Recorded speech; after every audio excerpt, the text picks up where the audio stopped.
up and have a conversation and provide the information that's being asked for. So it can help. It could be a good tool if you know your parents are older and you're concerned that they may fall prey to that kind of scam. So Yeah, I think what happened was my sister wanted to freeze that, and I guess my wife, who's been in finance for a long time, had done the same thing for us, just so that people couldn't access our credit scores randomly. uh-huh. And but going in there and unfreezing them, actually, because we were going to be guaranteeing stuff or whatever, we had trouble with our own as far as getting some of the stuff unfrozen too. So I just caution people out there that it is kind of a nightmare actually dealing with the credit companies themselves to take the freeze off once you do that.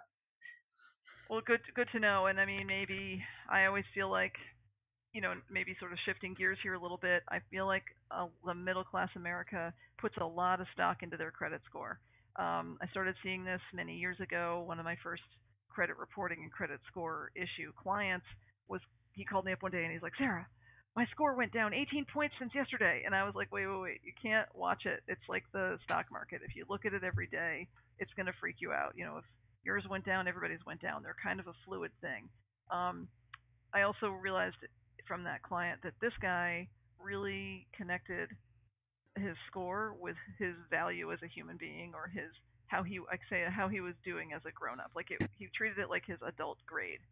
Like, I've got an 800 credit score, I'm a good adult. It's like, well, it's kind of an indication that financially you've had no bumps in the road in recent past. It isn't a judgment call or a character flaw if you have a bad score. It's just things have happened to you. Either you've used credit improperly and hopefully you've learned and you turn it around, or you got divorced or lost a job or fill in the blank with some other terrible thing, and it affects you financially and it shows up in your credit score. So I discourage people from focusing on score when they want to improve. It sounds backwards. When they want to improve their credit score, they shouldn't focus on the score. They should focus on accuracy. And if everything on your report is accurate, there's not much you can do. You just have to keep paying bills on time, use credit wisely, and let time go by.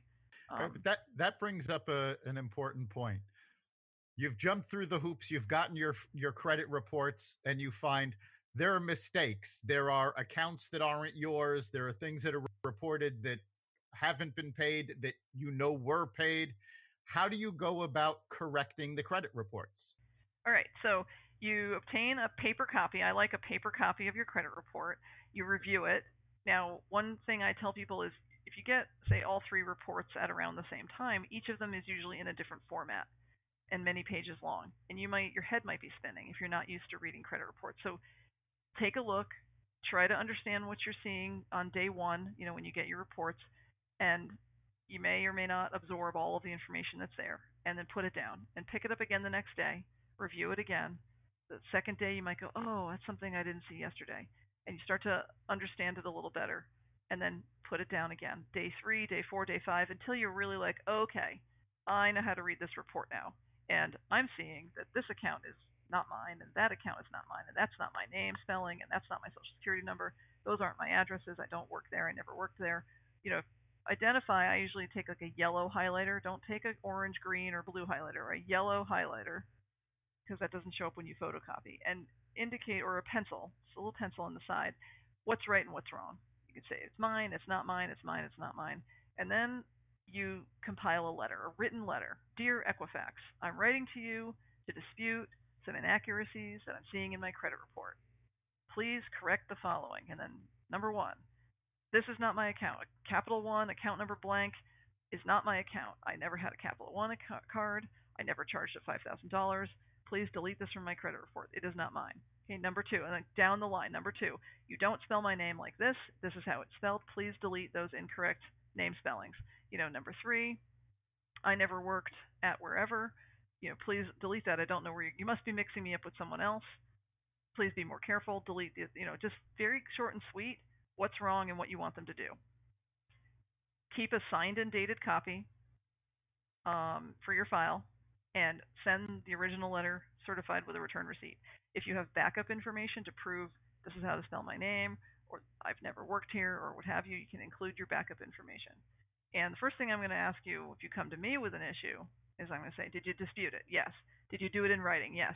Do you have a signed and dated copy of your letter? And if you do, great. If you don't, we're going to have to start over. You might as well do it right from the beginning. And then they're going to respond within a certain amount of time, and they're going to say, we've investigated and we've made these corrections, or we've investigated and we're not changing anything. We think it's all correct. And then there's another round of disputing if they don't change things, and on and on. It doesn't have to go on forever.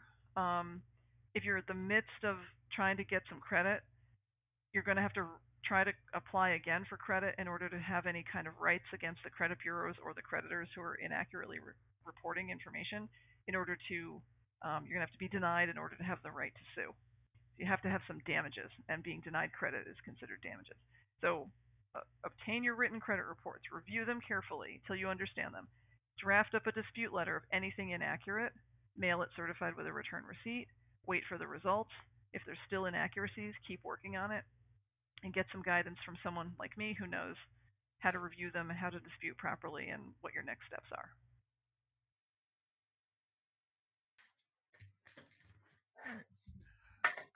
Now, I've heard that it can be useful. We've said there's 3 different credit reports. You can get them each once a year. Is it good to get them all at the same time, or is it more valuable to you if you space them out so you're seeing your snapshot at different points during the year? I have no problem with you spreading it out. I certainly think that's a good strategy. I think if you haven't seen any of your credit reports in a really long time, go and get all 3. There are some slight variations in what's reported from report to report. So I think if you get all 3 at one time, because you haven't seen your credit in a long time, then at least you're getting the maximum amount of information. Because let's say one company doesn't report to TransUnion and Equifax; they only report to Experian. So if you don't get your Experian report, and that's the company that's reporting inaccurate information, you're not going to see that for several more months until you obtain your Experian report. So early in your process, if you're working on your credit, if you haven't gotten your credit report in a long time, just get all 3. Then going forward, you can spread it out like you suggested, because you can get one report from each bureau per 12 months.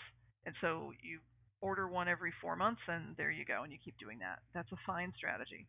And you can, if you have to pay for a report here and there, or pay for your score just to see how you're doing, so be it. If it's important to you, if the purchase is important to you, or if improving your credit score so that interest rates can go down, or other rates on, say, insurance can go down because of your score, it might be worth spending $5-10 here and there for your score and for your report to monitor that, to save lots of money at the back end. Right. So everything we've been talking about so far is consumer credit.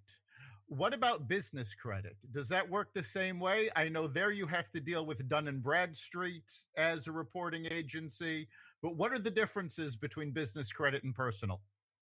Well, I will admit that most of my discussion related to credit and credit scores is 100% geared towards the average consumer, and I include myself in that, and most small business owners.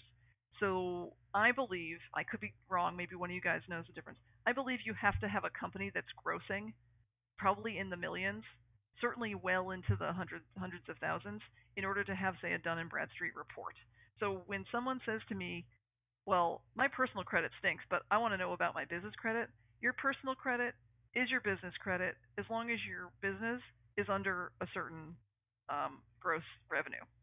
And okay, I'm going to have to correct you on that, because okay. if your business is incorporated, okay, if you have a corporation, S corporation, C corporation, you have business credit and you can be getting stuff from Dun & Bradstreet no matter how much income you have. Okay. Thank you for that clarification. I will just expand on what I was saying and say that it's my understanding as a small business owner, and I'm limiting it to that, I have to admit, that when I go and apply for credit, I'm asked to personally guarantee. I'm personal guarantor on my office lease. I'm personal guarantor on my business credit card, and I believe I would be a personal guarantor on any line of credit if I had one for my business. So and that's because of my revenues, right? So maybe you can clarify with that. I don't know that anyone's going to lend my business money without having me sign off as a personal guarantor. And if I'm going to be personally guaranteeing it, my personal credit is going to be looked at. So I I'm going to generally say there's no such thing as business credit, but you've corrected me. But um, until you're over a certain likely into the seven figures of revenue, you're going to be personally guaranteeing stuff. And yes, and for a personal yeah, guarantee, it's your personal credit that matters, and that's all the things that we've been discussing. and that's all we were discussing. So what's interesting is the Entrepreneurial Center and the Women's Business Center through the University of Hartford asks me to speak periodically in their, starting a business series about credit reports and credit scores. And over the years that I've been teaching this, I learned that people typically lean toward wanting to start a business when their personal finances are not in order, and they hope that the business they start will help them come out of that. And so over the years, speaking probably a dozen times to a similar profile of people who have just started a small business or are looking into starting a small business, a very common theme I'm seeing is my personal finances are a mess, so I'm going to start a business to save my personal finances. And what I can foresee happening, and I say this in the class I teach, is don't start a business with your, if you have a day job, right, and you want to start a side gig, be careful because you might start a side gig, dump all of your current income into that, and then if that's not running well, you're going to lose everything because now you're dumping all of your personal income into this business, and the business fails. Now you've pretty much lost everything. So I always ask people, when they're starting a business, ask themselves, why are you starting this business? Is it to solve another problem? And so get your credit in order on your personal side before starting a business. Yes, that's Sit a down. very good. Yeah, that's a very good point, because if you're a sole proprietor, if you have a partnership, your personal credit is what's being considered for the business, not the other way around. If you incorporate, whether it's an S corp or a C corp, until you're in business for a number of years, it's still your personal credit that they're going to be looking at.